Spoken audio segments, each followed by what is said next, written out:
of just drafts, no team names. Different draft from Into the Breach this time around. A lot of team fight. You have a no real save inside a Chronosphere once it comes down to like a mid-late game compared to what they had in the previous one, where the lineup's gonna shine between 20 and 30-minute mark. This time around, I want to see, it can sometimes be slow playing Invoker and Faceless Void, but Nature's Prophet needs to do some heavy lifting. He needs to have a good lane. And something that Syndrome pointed out, like in terms of itemization, he needs to find what's going to be good for this game. I think he can't go too greedy with his itemization. No Hand of Midas is nothing this time around. On the other side, a lot of damage over time, like in the damage on the ground from the Firefly, Exorcism running, you have Primal Beast running in, Shrapnel. These type of fights, like outside of Team Liquid, they do have 2 longer cooldowns with Lasso and Exorcism, but they are still going to be able to take the fights compared to like Into the Breach not having a global and also not having Chronosphere. Well, that could be a problem for Into the Breach if their timings are off. See if they can make it through the laning stage with a close enough game. I thought early in game 1 things were okay. It looked like Into the Breach, the laning wasn't amazing, but they kept it close, right? Yeah, it was a pretty even game for like short period of time. You thought that Into the Breach might punch back harder. Didn't happen, but I think in this game they have a better shot. So we'll see how they want to go about this. They've got the offlane Nature's Prophet. We've seen like Witchblade from that position, Witchblade Maelstrom at times. And then up in the top lane, Daro on that Silencer and Otakar, of course, on the Faceless Void. Against Zai and Boxy on this Death Prophet Primal Beast combo. You want to pair up offlane Death Prophet with something that runs in, soaks up the damage, melee position 4. Boxy will pull the lane back between Tier 1 and Tier 2 tower, while Zai continues to farm here, get some XP. Mid lane, Invoker sitting at only 1 CS, but he does have a couple of CS underneath the tower. See how many he could get. So far, 2. We've seen this exact matchup today, Secret against Entity. Game 1, when Bat kind of dominated the matchup, gets 2-3 sticking up palm charges, starts to play a bit more aggressive. Nisha for now, saving a point. We've seen also the other day the 2 points in Flame Break where Batrider did not want to commit underneath the tower, instead played with the Flame Break. So it was like 2-2-0 build. Right. I haven't seen this build before. I'm not a Batrider expert by any means, but looked good. Right, so we'll see what the build ends up being. For right now, just 2 points in the Sticky Napalm. Maybe thinking about what they want to give, or what he wants to give in terms of like maybe a Firefly or Flame Break, like you were talking about. Let me just check if he didn't get the stats. He didn't get the stats of that. No stats yet. Would you ever recommend stats on somebody other than Lina? Yeah, there are certain heroes. Let me just scroll. My brain stops working.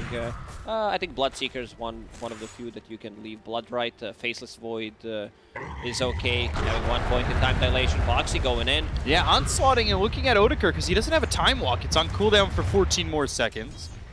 Creeps under the tower. Boxy pretty much knows he's safe to charge under there.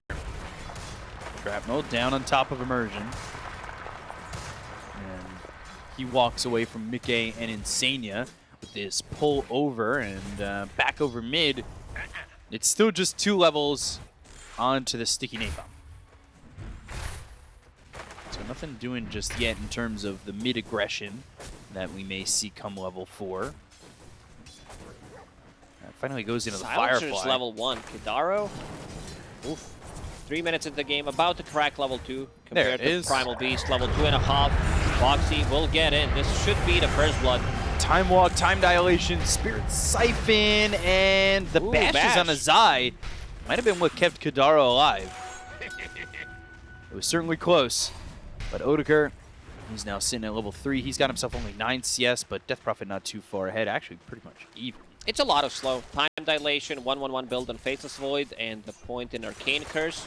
So slowing you down for quite a lot. Zai doing a decent job on this top lane, sitting at 12 CS, but the big one is Mickey. Mickey 22 and 5. Whoop. Usually these like two range heroes paired up together don't do as well. Like you have Shrapnel against Treants, and you also have a Fade Bolt. Insania special. Position 5, Rubik, something that we did mention in the previous game. He played it before it was cool. And still playing it now. Keeping it cool. Gidaro with the TP. Oh, escape Boxy again, who's continuing to just onslaught and trample on top of the silencer. Doesn't have a lot of mana to play with if he wants to come mid.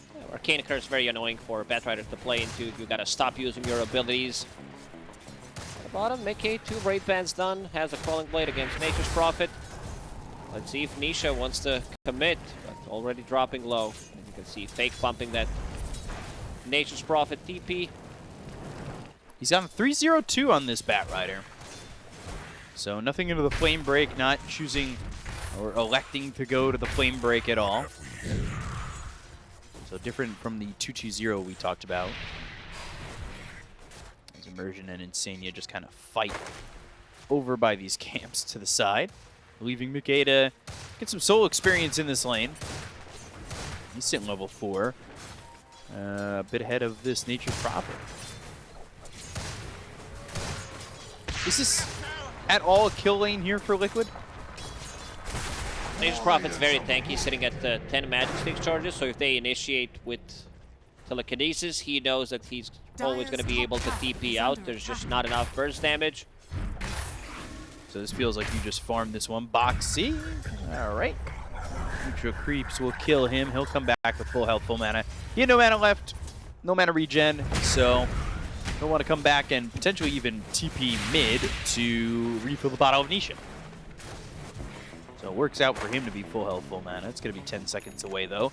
And as he's TPing over when he immediately spawns, that'll be near the 6-minute rune as well.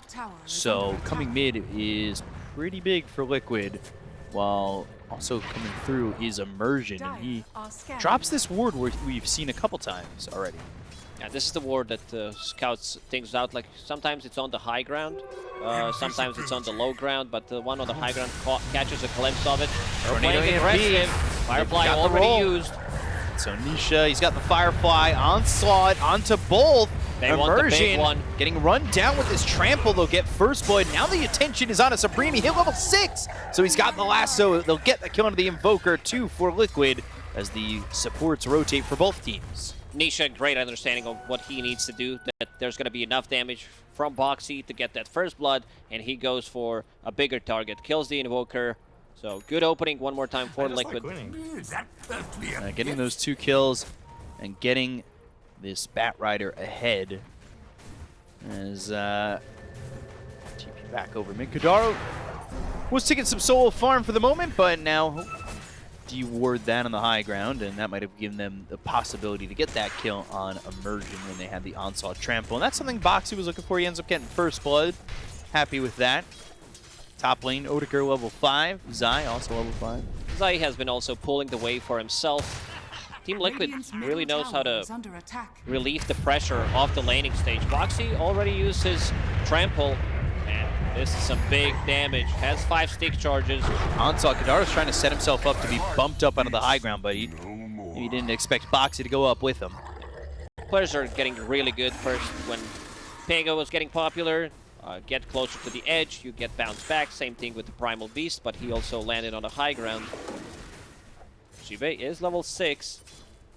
There is going to be level 6 on Faceless Void coming out soon. So TP rotation plus Wraith of Nature, maybe bring an extra hero. It's enough to bring down Zai. Unless he gets the Spirit. Like 3 heroes more than enough to kill Zai. But if he gets the Spirit Siphon off, it could be tricky. EMP with the roll. And got the Firefly off, but Odeker's here. Nisha can't get back to the high ground thanks to the Wrath of Nature. Assassinate, and now they got the Shrapnel. Odeker's gonna die. Oh, Mickey made the rotation. Immersion's in trouble too. The Geomagnetic Grip to get the silence onto both those heroes from the high ground. Jibe and Gidaro doing some damage. Boulder Smash doesn't hit Insania, but he's blocked in thanks to the Treants, and they might even be able to get in front of Mickey. That's a problem for this sniper. Look at them. They're just blocking his pathway. And now, ooh, the turnaround. Yeah, Boxy with the onslaught as well as the trample. It's on top of this Nature's Prophet. A couple shots, and they could get this kill, but he's into the trees. He's away, and Supreme's back alive. Oh, man. Mickey has mana there for 1 shrapnel, 1 ulti. That's 2 kills, but first rotation from Faceless Void. Like, he wants to join, he wants to land a Chronosphere. Doesn't happen. And Zai, using that info that Faceless Void TP to the mid lane, uses Exo, takes the tower into the breach, smoked. They want to get on top of Zai. This time, Chronosphere is available. Yep. Have Chrono. Zai. No way, he's getting out of this one. The Spidey senses tingle. He just leaves, knowing that they're coming top. You just get that feeling, right? It's a good feeling. Right. So 2K lead here for Liquid. Feels as though they have found an advantage out of the laning stage. Mickey is doing quite well at the moment, and he's level 7. Compare that to the Void, who's about a level behind. And that rotation for the Void didn't exactly go well. And Odeker, with that, had fallen behind by quite a bit. He's actually just kind of tied here with Supreme, and they're towards the bottom of the cores. Mickey has been farming so well. They've been dragging the creep wave to the big camp, and he's been getting the most out of it. It was into the breach, dragging the creep wave, and he's getting the most farm from it. Now making some stacks as well. Liquid team that is known to get a lot of stacks for their players, historically. Now Nisha, Boots of Travel done on him. So he can mimic the rotation, this like global presence with the Nature's Prophet. He can be in any position he wants when Boots of Travel is available. Roxy, buying Tone, which will get him to level 6. This 4 Primal Beast has been, I've been really impressed how much damage they can do. Like, we first started as a mid lane, get the most levels, maybe some off lane, now demoted to position 4. Version, still level 5 here. No Magnetize available. Had a book coming out for him. Global Silence is ready. Time Walk Chrono hits Mickey. Can they save him? They've got the Flame Break, and now they've got the Global Silence. They save this Sniper. They do some damage onto Immersion. Now they're trying to get away. 3-man Silence from Zai. Oh, they're in onto this Invoker. They get the kill on him as well as Odeker. Everybody's going to die here for Into the Breach. Oh, no, no, no. Liquid just, they respond so perfectly and kill everything coming their way. And there was not enough damage inside that Chronosphere. A Global Silence comes in. This Earth Spirit's level 5. I think they need level 6 for him to connect onto Sniper, get that Magnetize going. And value point of Silence from Zai, you don't expect it to happen. He had it at level 8. Usually those are the greedy ones, but he understands if I silence the silencer, I become the silencer. And also against Faceless Void, very effective. Now we see these offlaners going for more of a Guardian Greaves rather than Great Path because the item got nerfed. And right. It's also the item that destroys Global Silence. Like, you have an ability to remove it and pop it to silence the rest of the team. And it's going to be a good timing on it. So they can't get too comfortable, you're saying, with Global Silence, thinking that it's the end-all be-all. Telekinesis, stopping that TP. And it's pretty much equal, too. If you hit a couple of heroes here, it starts out at 3 seconds, but when that silence is maxed out for the Death Prophet, and these heroes don't have BKB... Jibei going for Hand of Midas, not the item that I'm looking to see in this type of a game. You're already 6k gold down. Next Exorcism, they take a fight. They could transition that into Roche, and you're building into a late game oriented item.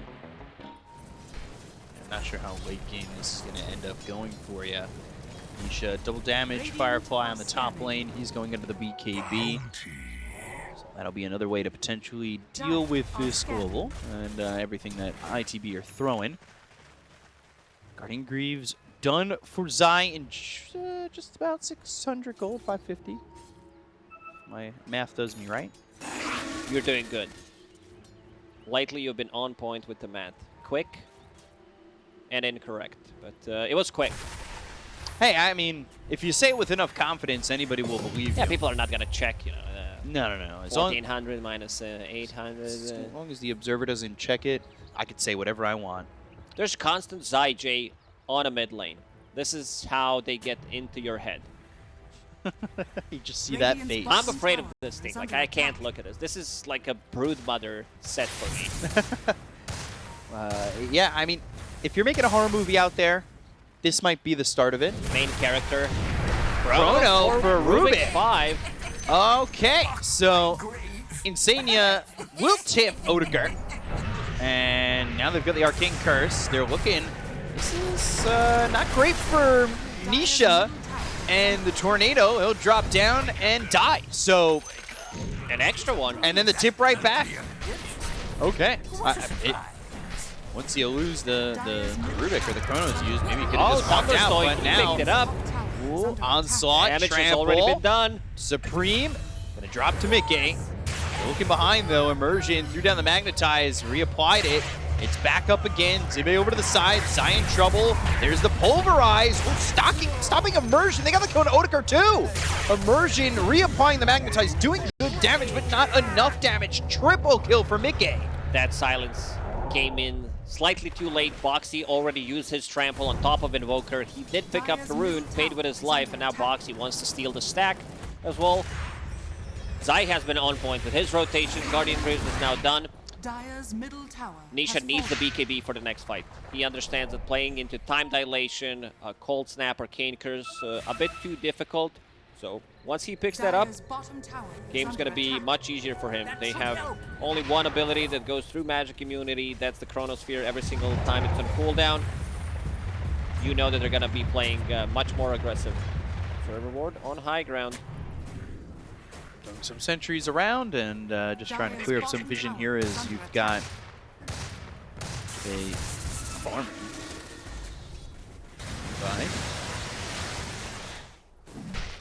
Insania hits that level 10, so you can see he's got a lot of network. He's only 1,000 gold behind the Invoker.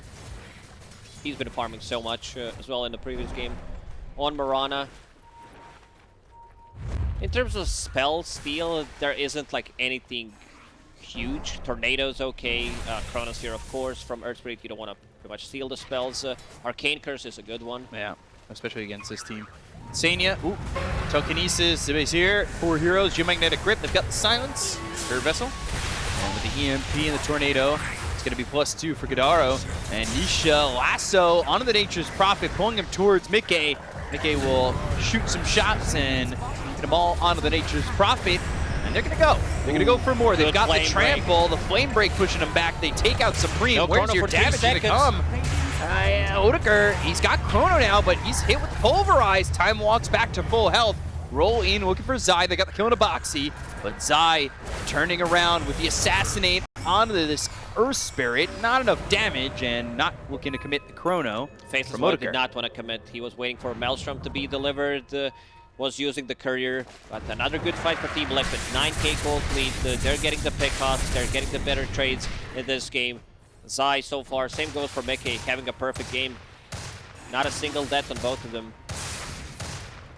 No, really minimal deaths on these heroes, and Zy, we saw he was able to put the pressure on the tier 1 tower when he knew the Faceless Void had made the TP over mid. Zy's read of the game in this one has been pretty perfect. He's exactly where he needs to be. Yeah, always where he needs to be. And that is avoiding death, and then they were trying to gank him top as well. New spider senses, they're tingling. He gets on out. So, you know, sometimes you say perfect via the scoreline, but even just looking at his game in a little bit more depth, it shows just how good he is. And I'd say throughout he's this excelling. whole career, Zy has been the stable player. There was a time where he was like sacrificial during his time in Team Secret for a period of time, but then he just like pops off. He knows how to. He's a player that plays well when he's ahead, but also knows how to play from behind, which is very rare. A lot of players get flustered when they're working from behind, right? Yeah. And now level 2 Exo. This is going to help out quite a lot for taking the Roshan. Sniper about to finish his Hurricane Spike, 300 gold away. Insania smoke. In case they decide to defend, he's going to be ready. Prophet I guess you give this one to Sniper. Zai. Definitely tanky, getting closer to his Yule Scepter, and that's gonna be his way of dispelling things. Might turn this later, like we're talking about 40-50 minutes into the game. Right. Turn that into Wind Waker and save people inside the Chrono. Thinking about how they jump the Sniper. Obviously, roll, teleportation if you want to throw Jibe in position towards the back lines, if you can make the time walk jump. But it's going to get harder as he gets more of these items and is able to sit further back. I worry that maybe into the breach, with the opportunities they've had early on to make those jumps, like the Chrono that hit Mickey and they didn't get the kill, because those ended up going poorly, if they're going to struggle later on, now that it's a 9K deficit, right? In terms of damage inside Chrono, Supreme sitting at 1 point in Exort, so it's really not there yet. Silencer, he needs to pop a good Arcane Curse. Speaking of Arcane Curse, stolen. Sania, Force Staff. Steal it, reveals the ward, does not give a damn. Yeah, why not? It gets you Arcane Curse level 4. I feel like the damage output with the team circling, looking for their dinner. It's something that can work. And Tornado now, pull with the lasso.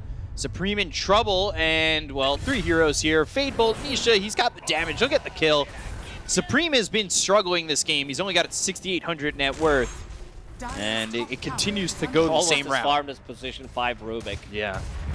This is the thing with the lineup that they have, something that we mentioned, a lot of damage on ground. So you use Firefly, you use Exorcism, Trample. Damage has already been done, so Global Silence comes in, and you don't get the full value from it. Off to a tier 2 tower for Team Liquid. I don't see Into the Breach defending this one. Yeah, Boxy was working on taking out those trees and making it so TPing into this is very dangerous. They took the tower, they open up outposts. And Nisha, he's almost got a Blink Dagger. Looking like he's going to be the one jumping in these situations, which is no surprise. Shard almost picked up for the Rubik. That means he's got the upgraded telekinesis. So that's their form of a save, about to finish it. And the Force Staff, of course, plus a full pike on Sniper. Yeah, and he's going for BKB too, and he's about 2 components worth of gold ready to go on Mickey. He's been pretty much farming for free, farming very efficiently. He's up 3,000 net worth on this Faceless Void, who's got the Maelstrom, Mask of Madness. He's almost got his BKB. This is going to be the big item for them, this BKB, so he can feel much more comfortable coming into a fight against certain spells, but still, then there is Lasso available. Oh, Blink debuted, Immersion rolled into this. They're trying to get in front of him. They'll actually just lift him. So Immersion dies, and Nisha, he's got Lasso in 2 seconds. Might just get Kadaro, might get Supreme, assassinate, and now there's the Blink, the Dust, the Lasso, and, well, Shroud goes down on Kadaro, so they've got the damage to get the Silencer. They also take the Invoker. Yeah, we see these Batrider players against the Invoker carrying Dust. They jump in. For a second, it looked like the Aghanim Scepter upgrade on Flaming Lasso, but it was Sniper actually peeping him down, so he was not moving. And gigantic Zai J inside the trees. So, wow, it looks like he has horns. It makes it even scarier. I'm telling you, it could just be as scary as Jason Voorhees. It could be a staple horror villain. Yeah, definitely. I have no idea what you're talking about, but it sounds pretty cool. I gave you the look.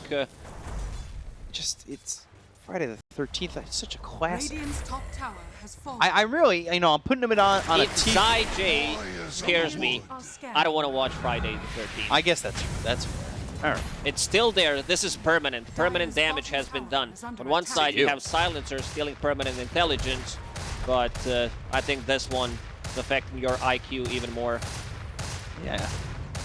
It could definitely be doing that, and I guess that's a little bit of a perk of having the bundle.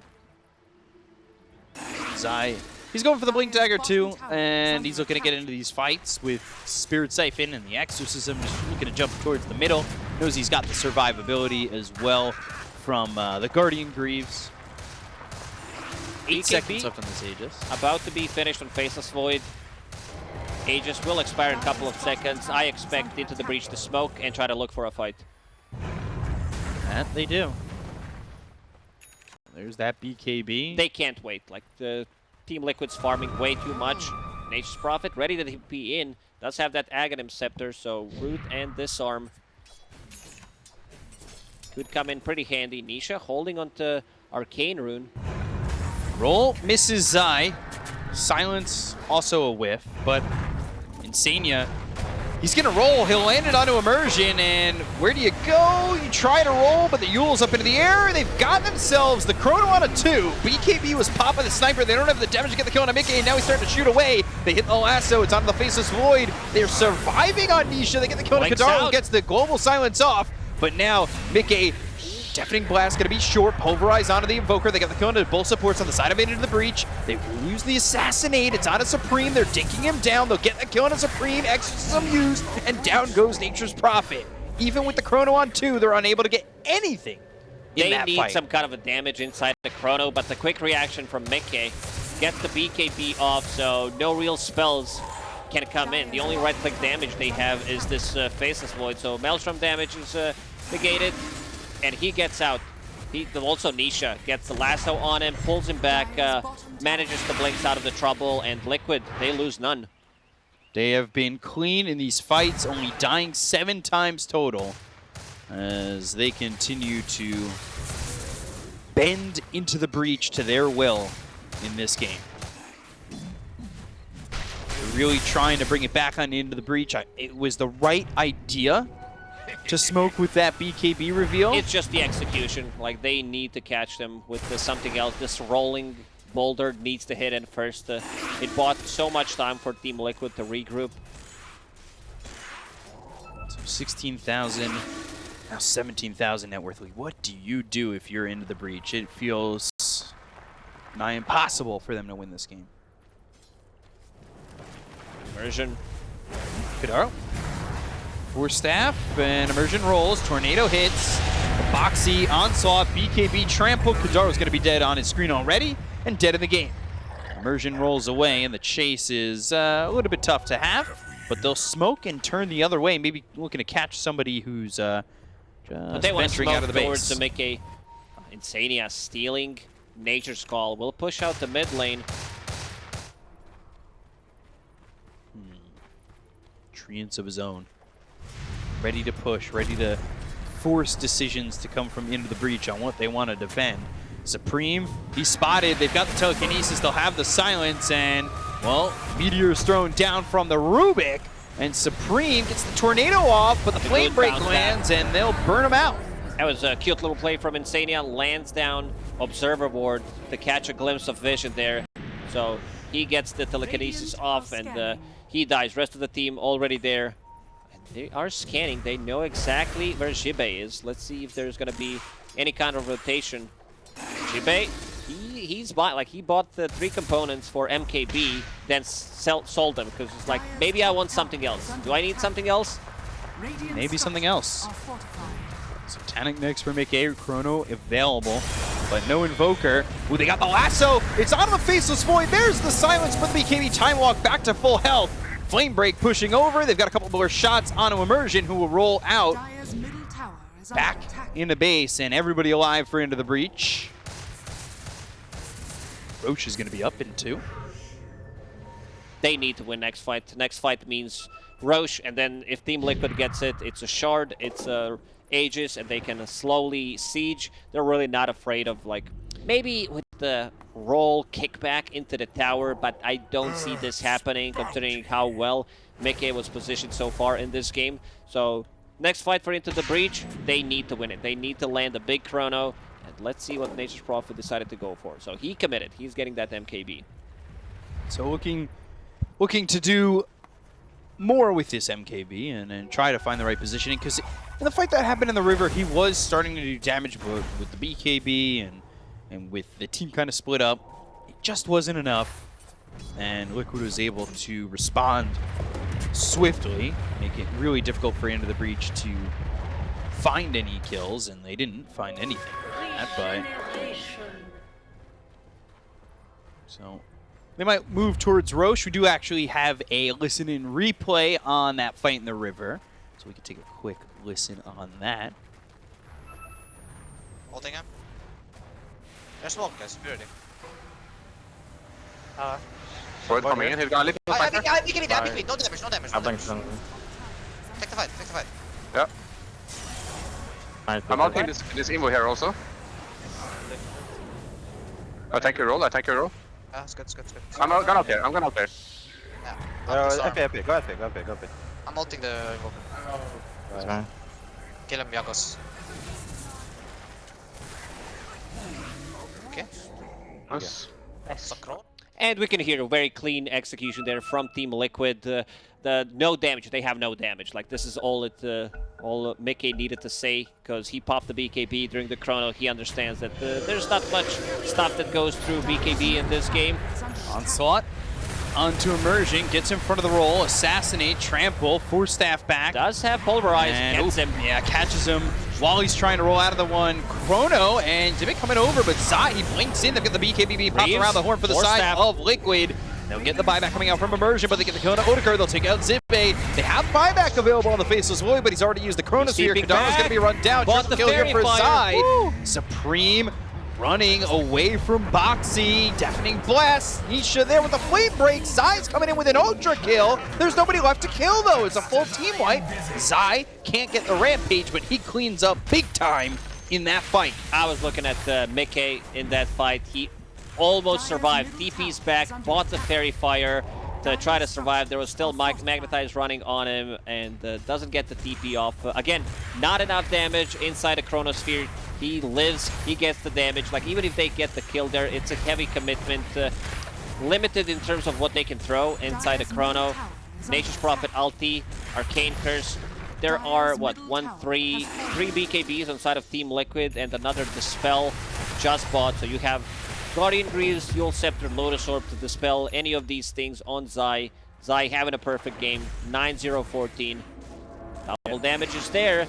So Roshan, still 70 seconds for Chronosphere. Sniper is out in 10. They will have almost a full minute to finish off Roche before Chrono's up.